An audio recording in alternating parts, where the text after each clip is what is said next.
Welcome back to Open Window Politics. Today we're going to be doing a prediction between the former Vice President, Harris, under Biden, versus the current Vice President, Vance, under Trump. So Harris, of course, was the 2024 Democratic nominee for president. Bit of an interesting campaign cycle there. There were some with Biden dropping out and some other key changes. And at the moment, Harris is usually in the top three contenders for the possible 2028 Democratic nomination. So I thought it would be fun to do a prediction. And then J.D. Vance is currently favored to be the Republican nominee in 2028. So this is one of the more likely scenarios. I do think the most likely is going to be Harris versus Gavin Newsom. I've done videos on that before, though, so I thought it would be good to do a prediction between these two candidates. So I'm going to start out in the west and then go eastward. So in Nevada, virtually all of these states are going to be close. Aside from Arizona, were pretty close in 2024. All of these did end up going to Trump, though, it should be noted. And I do think if the election were to be held today, it's generally just a more favorable environment for Democrats. We've seen Gen Z kind of sour on Trump, and Republicans, we'll see if that stays true.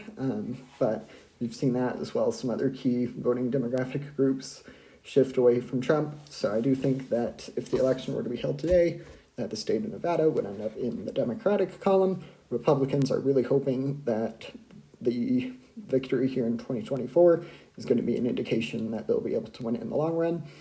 I can see the argument. I know some of you in the comments have mentioned lots of people from California are leaving and end up moving to Nevada, searching for more conservative policies. So I do think that there's a shot of that being a possibility, but I do think at large the state is going to largely continue its Democratic trend.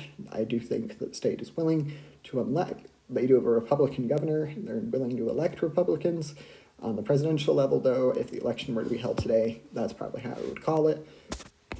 And then we get to a different state, though. This is the state of Arizona. Arizona went to Trump. I've mentioned this a couple times, but went to Trump by the biggest margin out of all of the core 7 swing states. So I think it would be very difficult for Harris to overcome that margin. She lost it by, if I remember correctly, it was like 3 to 5 points or something like that. So definitely a loss. I do think it would narrow just because it's a little more favorable environment for Democrats. So it's but nonetheless, still a victory for J.D. Vance.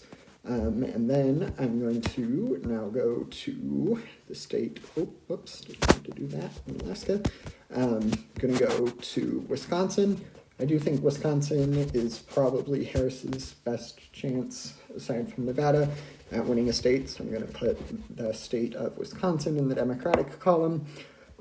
And then I've gone back and forth on these swing states. I do think that there might be a breakup in the Rust Belt of which states vote for which candidate. If I remember correctly, which I could be wrong, Wisconsin was the closest to being in Harris's column. But so she's probably got the best chance there. And I did forget the district here in Nebraska. I'm going to do that as tilt blue. I could even very realistically see it be lean blue, but just doing tilt for all the swing districts as well as swing states. So that is going to be 242 for Harris to 230 for Vance. And then I do think there's going to be some better luck. I think that Harris has a chance if the election were to be held today in the state of Georgia. Georgia I've gone back and forth on. For now, I'm going to put it in the tilt blue rating. So that brings us to 258 to 230. And then North Carolina, I feel fairly confident in characterizing. In the Republican category, it hasn't gone blue in quite a while on the presidential level. So that's going to be 16 more electoral college votes for Vance. And then I do think that if the election were to be held today, that Vance, I'm not certain how these two Rust Belt states would go. For now, I'm going to put them in the Republican column. So that would be J.D. Vance at 280 to Harris's 258. So this hypothetical hypothetical election is more favorable for the Democrat Harris, but in general, it is still going to be a Republican victory. We'll have to see if Harris ends up being the nominee in the first place or Vance, but for now I thought it would just be interesting to to do a little prediction between these two candidates. Feel free to agree or disagree with me in the comments. And don't forget to like and subscribe. Thanks. Bye.